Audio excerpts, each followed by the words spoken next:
Beth, what do you think, in terms of the coming market? Because, I'm kind of a nerd for the market and I kind of study the Are volatility you? and all that.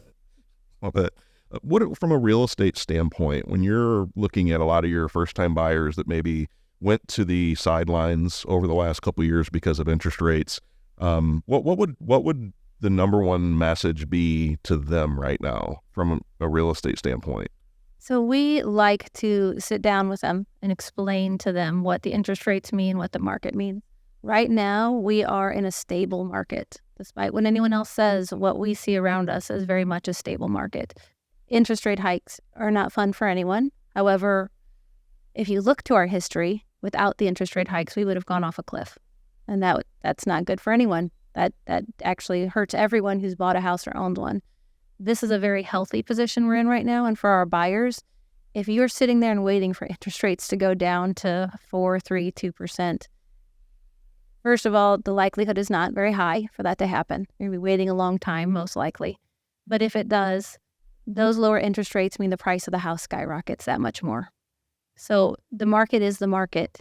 And it annoys people when I say that. You don't know what you don't know. Yeah. It annoys people when I say that too. But if interest rates go lower, you have a more competitive market. You have even more buyers in that buyer pool, and the pricing of all the houses increase. Yeah. You're going to be paying the same. At all points in time, you've pretty much paid the same for a house. Interest has been different. What the dollar value is different. Houses have consistently been pretty much the same, and they're going to continue to. Right now, you have an opportunity to buy houses without bidding wars in a lot of areas. They don't last very long, but you can still get one.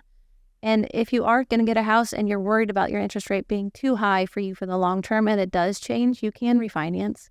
There are extra fees for that, yeah, but compared to what the increased value of that house will be that you'd have to pay for, you'd be in trouble. Yeah. So go ahead and buy the house you want when you want to buy it, when you're ready for it. The interest rates don't matter. And keep in mind, everybody, like one of the biggest comments I got throughout the last couple of years of rates going up the way they did was, why can't rates just be normal again? Well, if you took the average across history of what rates have always been, the average rate is about 7.75%.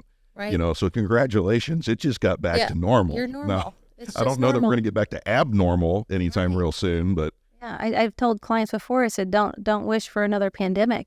I mean, it was a very, very specific situation and specific time period that created what we had. And I don't want to wish for that. I don't. This is a stable market. Your housing values did not go down. Not here in the Midwest. I can't tell you about other places, but here where we are, our home values are the same. They're still the same as they were a year ago, maybe even a 2 or 3% increase. But we had a 33% equity gain in St. Clair County, Illinois, over a year period. Yeah. 33%. So yeah, your tax bills went up. Yes, they did, because your home value went up.